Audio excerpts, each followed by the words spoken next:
Hello, I'm David Hughes. Welcome to Your Perfect Body, the podcast of the Esoteric Teaching community.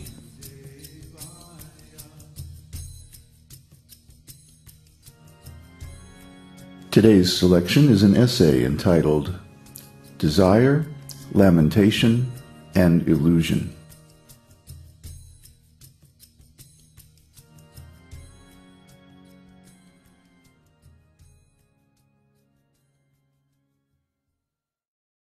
In material consciousness, we are always torn between desire and lamentation.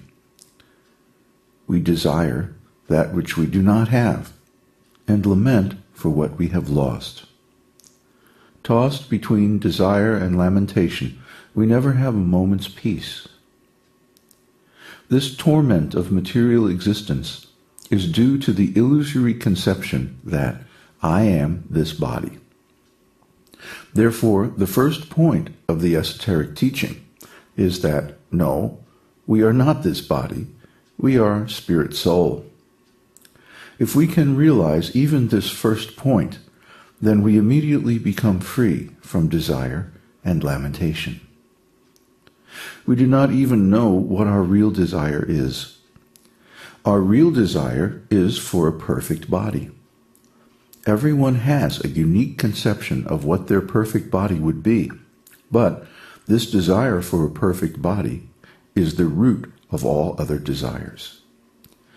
A perfect body, however, is unattainable in the material existence, but in the spiritual existence it is our natural state and our birthright.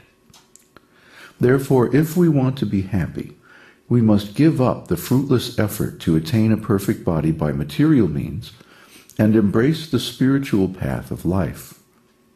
In material life, perfect happiness is impossible to achieve. There is always some imperfection.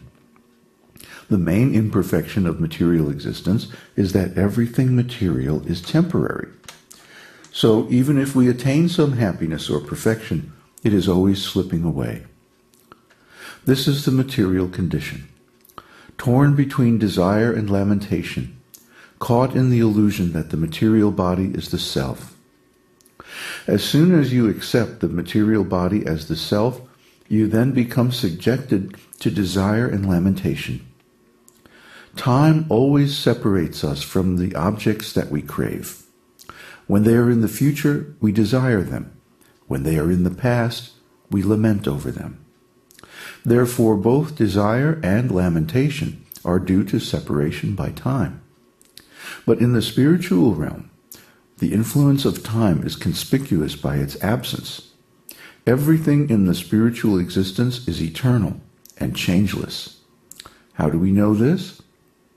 Krishna states in Bhagavad Gita, "Those who are seers of the truth have concluded that of the non-existent there is no endurance, and of the existent there is no cessation. This seers have concluded by studying the nature of both. No, that which pervades the entire body is indestructible. No one is able to destroy the imperishable soul." In other words, temporary objects like the material body do not really exist because they are impermanent. Things that actually exist are eternal. The soul really exists because it is imperishable and indestructible. We can understand this by studying the nature of the soul. What pervades the entire body? It is consciousness. The consciousness we have today is the same as the consciousness we had in the past, even though our body and mind have changed. Bodily and mental changes result from the action of time on the material existence.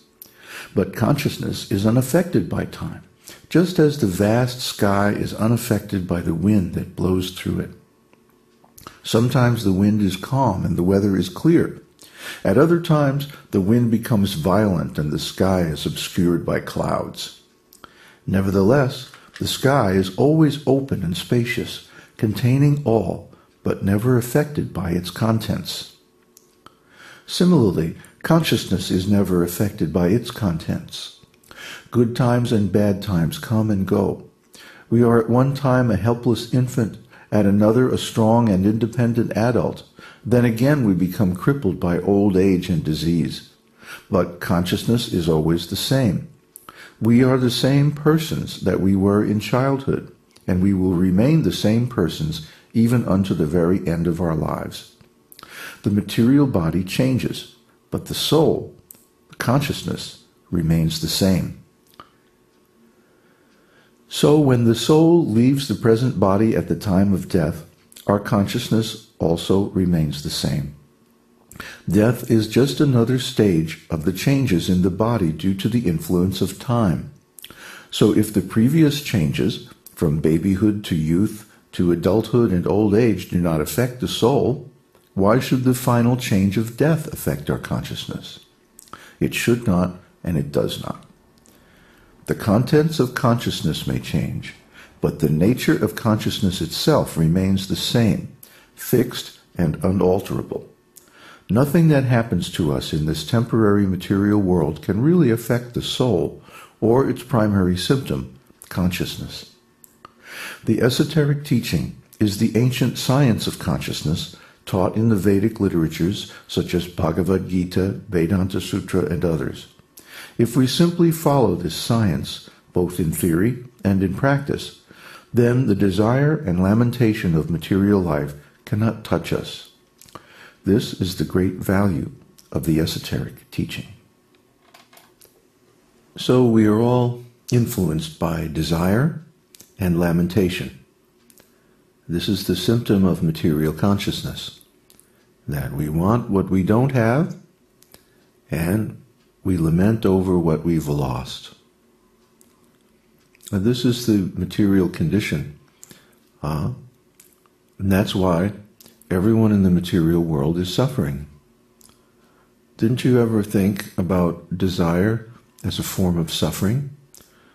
It's a tension, a mental tension between what is and what we would like it to be. And they are never the same. We can never resolve this tension. We have to live always with this tension between what is and what could be, or what we have and what we want. This is uncomfortable. It doesn't allow us to have real peace. And then there's lamentation. Everything in this world is temporary, and the influence of time is to take away whatever we have. So then when it's gone, if we lament over it, then again we are suffering. Oh, I had this money and then I lost it.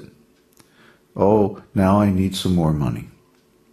Desire and lamentation, lamentation and desire. On and on it goes. But this is not the real position of consciousness or the soul. We made the example of the sky and how different kinds of weather blow through and occupy the sky, but then they go away and they're replaced by a different kind of weather. But the sky is always the same, wide open space. Similarly, consciousness sometimes is filled by pleasure, sometimes by anxiety, sometimes by pain, desire, lamentation, illusion. But all these things go away, and eventually the body itself goes away. And then the consciousness is left in its pristine state, unaffected by all the material experiences of whatever nature. So this turbulence of the contents of the consciousness does not affect the consciousness itself. This kind of tension, torment of material existence. Oh, I want this. Oh, I don't have that. Oh, I had this and then I lost it and now he's gone. And so many lamentations, desires, sufferings, and so on. Mostly self-created, incidentally. All of these do not affect the consciousness. The consciousness is always open and experiencing through some kind of medium or senses, whether those senses are spiritual or material, The consciousness is always experiencing. Now we are identified with this material body, and so we are desiring so many material things, even though this is not going to really help us. Actually, the things that come to us in this life are already foreordained.